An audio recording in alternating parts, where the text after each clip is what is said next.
Now he was a he was one who was given he was actually given the term Messiah. He was one of the first ones. It was Rabbi Akiva. Now Samjaza is is often translated as the infamous rebellion, or he sees the name, which might sound like a title for a rebel leader. You know what I mean? So when it comes to Bar Koba's name, Bar Koba means son of a star, which is referring to a Mosaic prophet in Numbers 24:17. Now, there's a lot of discussion that's been brought up about that. Okay, and that's it, especially when it comes to Enochian literature about fallen angels. And Samjaza is something that kept coming up because it often describes using star symbolism, which is also in the Book of Enoch, if you remember what you just went through. And that's another thing that goes along with a lot of the Jewish mysticism. I don't. So, what are you trying to relate between Sanjaza and the or the Jewish revolt, Simon Bar Kokhba? Now, Simon Bar Kokhba, okay, means son of a star. Okay, now that Samjaza's name is often translated as the infamous rebellion. Okay, so when it comes to Samjaza, that's kind of suspicious to me. I think that has more to do with Bar Kokhba's name rather than it being something that's true to its cause. You know what I'm saying? I just I don't know, because a lot of people believe that these people who had the scrolls, that they were like admired by people, but they weren't. They secluded themselves away, and a lot of the Jewish freaking cults that were in Israel didn't really get along with them too well. You know what I mean? They Maccabees, the Judas Maccabees and his brothers. I'm talking about the Dead Sea Scrolls, though, like the what were they? I keep forgetting the name of them, but the tribe that was hidden away in the mountains who actually had the Dead Sea Scrolls, they weren't accepted by the majority of the Jewish community. They actually went off to themselves and had their own belief system, their own political system, everything. They actually denounced a lot of the things that traditional Jews actually believed in.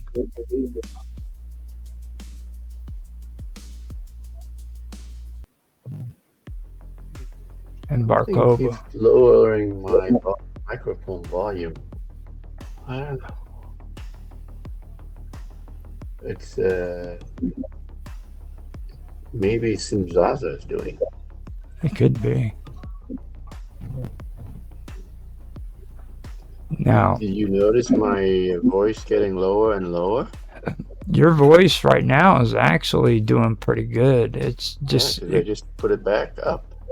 You can notice it. You just noticed that it Doesn't went back seem down. like there's any difference there. I think possibly the Jitsi framework is sort of equalizing. Yeah, maybe.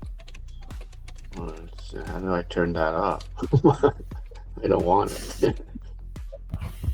It's okay. It's fine. now the Essenes is the ones I'm talking about. The Essenes were the ones who weren't really they weren't accepted into a lot of the traditional Jews of that time period. You know,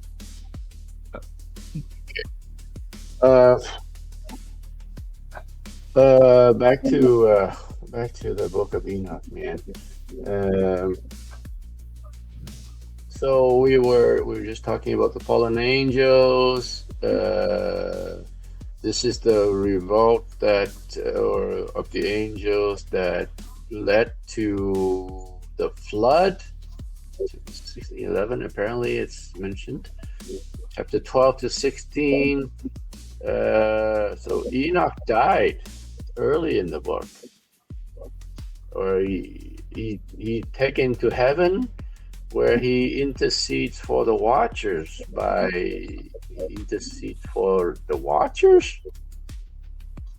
right? Okay, so in this book, in these chapters, it talks about emphasizing that the angels were not created for procreation. You know this, and their sins defile the spiritual realm. So, if they were not created for procreation, how is it that they were allowed to procreate them, right? So, I mean, if their intrinsic nature does not allow procreation, just like I was mentioning in the last week, where I mean, the angels were created that many, and that is it for all of them. They do not, you know, copulate with each other and give rise to more angels, right? They were initially created that many, and that was it. And 1/3 of them fell. That's the Book of Revelation saying, right? Mm-hmm. So, but the Book of Enoch is saying that they were not created for procreation, but they have the faculty of procreation, right? This is kind of contradictory, right? So, but that is what it's saying. It's saying they were not created for procreation, but they violated that rule. It's just like some rule that you are not meant to break, but you can. Basically. So this goes back to the concept of free will. This goes back to the concept of Eve picking the apple, even though she's been told not to. Yeah, it's about free will, isn't it? It also goes back to what you were talking about too, about gender, because like if you stop and you look at it, it's like Dan's saying right there. I mean, are they capable of procreating, or are they not capable of procreating? The argument would go something like if angels can change shape, change the manifestation, then why can't they create the organs for the purpose of copulation? Procreation, right? Well, the thing is, these angels, they are not creators. If they are creators, then they would be gods. Well, see, I personally believe that, like, if you read the historical text on a lot of them, a lot of these supposed demons that were fallen angels were actually worshipped as gods. Like, if you take a look at, like, the Babylonian gods and the Greek gods and the Roman gods, but they're false gods, though. Right? And see, like, right there, not one place in the Bible does it say that these deities didn't exist. They just called them false gods. They don't say that they were all make believe and they don't exist. I honestly believe that the people who wrote the Bible, Old Testament and New Testament, believe that these deities actually existed. But when it says they're false gods, it means they're not real gods at all. No, it doesn't say that they're make believe and they're just no. You know what I mean? It's not make believe. It's their people who could.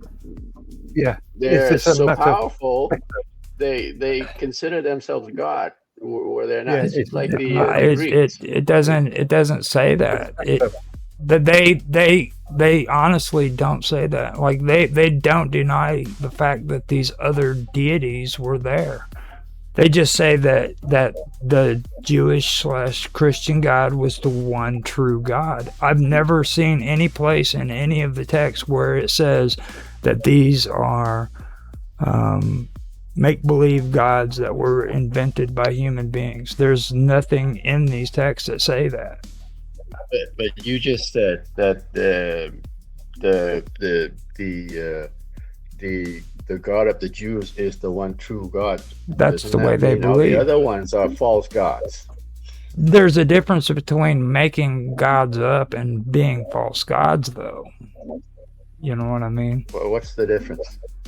For one thing, they believe that these were actually superhuman deities. You know what I mean? They didn't feel as though that these were just made up entities that just didn't exist and that there was only one God.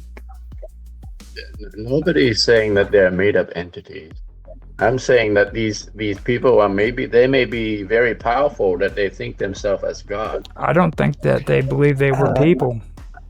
I think Roger's usage of the word "made up" is a bit unfair because what he's suggesting is, if you are one of these fallen angels, do you consider yourself as a god, or do the people that worship you consider you to be a god? Right. Well, definitely Satan would consider himself God. Well, Satan himself didn't even exist until the creation of Christianity. You know what I mean? It was like Satan was mentioned in the Hebrew Bible, though. Sorry to jump in suddenly. Oh, hey. The book of Job is very famous for that. Satan is the crown prosecutor, if you like, and a servant of God, as all humans are, whether they admit it or not. Now, did they call him out specifically as Satan or Lucifer? Satan, yeah, that's the word. It means accuser. Yeah, exactly. Yeah. The accuser of the brother. The book of Job, exactly. So was he portrayed as an evil entity, or was he one of God's? He was portrayed, I think, the way you would look on a district attorney, who is like, let's investigate this guy. You know, like lawfare.